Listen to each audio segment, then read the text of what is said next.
এইখানে আজকের প্রধান অতিথি তিনি নিজেও কিন্তু একজন খামারি। মাননীয় প্রধান অতিথি যখন বলেছিলাম যে আপনি মন্ত্রী করেছেন, মন্ত্রী হিসেবে একটা প্রথম সামারি পাঠিয়েছি,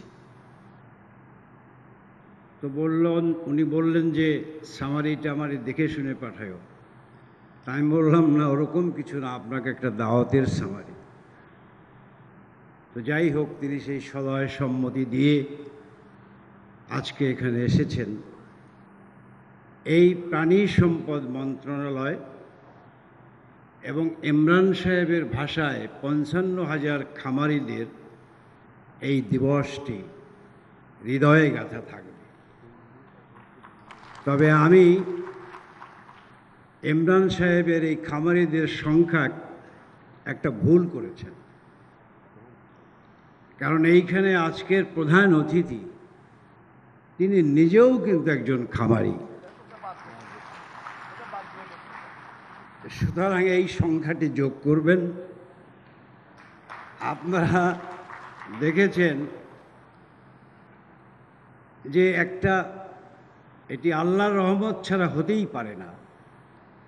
এটা বঙ্গবন্ধুর হাত তার মাথার উপরে না থাকলে হতেই পারে না। দিন রাত দেশ মানুষ সব ভাবনার মধ্যেও কোনো ক্লান্তি তাকে স্পর্শ করতে পারে না। এরপরেও সুযোগ পেলেই সাত সকালে বড়শি হাতে ধরতে যান মাছ, তারপর হাঁস মুরগি নিজের হাতে সেই খাবার তাদের মুখে তুলে দেন। এবং এই হেন কোনো পণ্য নাই যে তিনি তার গণভবনের ওইখানে উৎপাদন না করেন। শস্য, মধু, তেল, সব কিছু। তো সুতরাং আমি বলবো যে আপনাদের চেয়ে উনি কম খামারি না।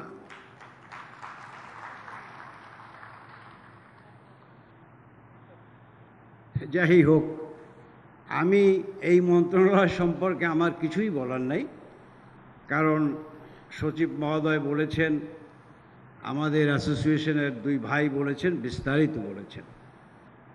আমি শুধু একটা কথা বলতে চাই মাননীয় প্রধানমন্ত্রী,